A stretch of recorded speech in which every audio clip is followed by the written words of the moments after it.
All right. Where do ACCUs come from? So I think we can understand the premise there around additionality, getting above that high watermark or getting a measured increase, and that's our first gateway to crediting.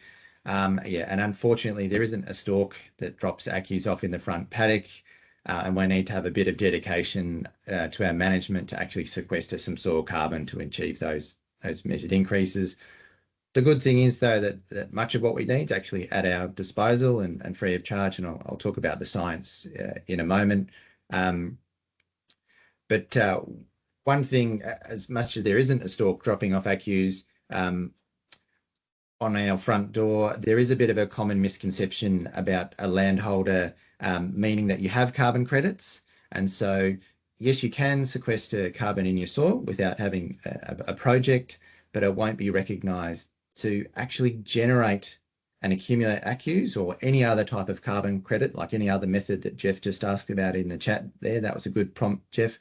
You must have a registered project on your property. So just a really important call out there. You could have an environmental planting, or you could do savanna burning or whatever, but you're not actually generating and accumulating ACCUs unless the measurement is in place and a project is registered with the Clean Energy Regulator. So just by having a property doesn't mean that you have carbon credits. So just a point of clarification, that's pretty much step one. To get some credits, we need to have a registered project in place and to have that measurement underway. Alrighty, so to return to the science behind sequestration, carbon sequestration is very much driven by photosynthesis, which cycles carbon from the atmosphere into the soil. And we can think of our plants as tiny little solar-powered carbon pumps. It's equally applicable to our cropping species and our pasture species, or all plants. And all plants take carbon from the atmosphere, and they use that carbon to build their physical structures through growth. And they also produce carbohydrates or sugars, which are exuded into the soil. And if you've been looking at soil carbon a little bit, you'd often hear us talk about exudates. That's what we're talking about. And exudates are pretty important in this whole cycle. They're the liquid carbon pathway. So these exudates, they feed the soil microbiome, and they help it to prosper. And what really happens is that in return for exudates, we see our microbes. They take that's a bit of energy for them, and they're the ones that unlock some of the nutrients and make it available to plants. They do other things as well, but it's one of the key things they do. And we see a similar exchange with mycorrhizal fungi. You might have heard about that as well. And the fungi is great for water being exchanged for those carbohydrates or sugars as well, so helping with available water.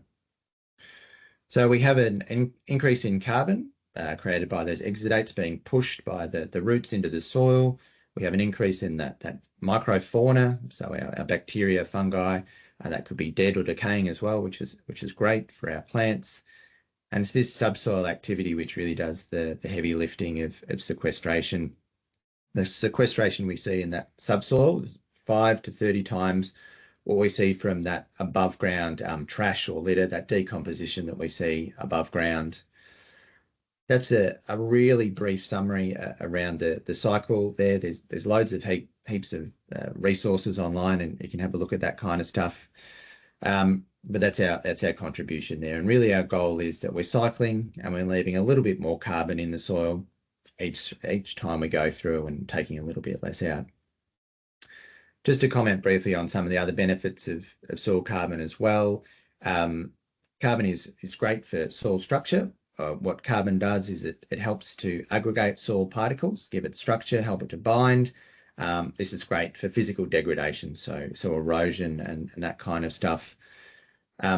Inversely to holding soil together, the way that carbon, the molecule is structured, it's a bit of a spiral, and it helps to create some spaces in the soil as well, which creates tiny pores where water can hang out as well. So we see our increased water holding capacity as well. So pretty magical stuff, giving us nutrients, helping us with our structure, and also helping with available water capacity for our plants. It's really key for our plants. All right, to tie that bit of science back to ACCUs, ACCUs really are the result. So our carbon credits are the result of that sequestration, accounting for any emissions created through our farm management activities, be they diesel use or maybe our livestock or anything else which contributes to our emissions profile. and any discounts that might be applied by the Clean Energy Regulator as they go through their calculations to give us our credits.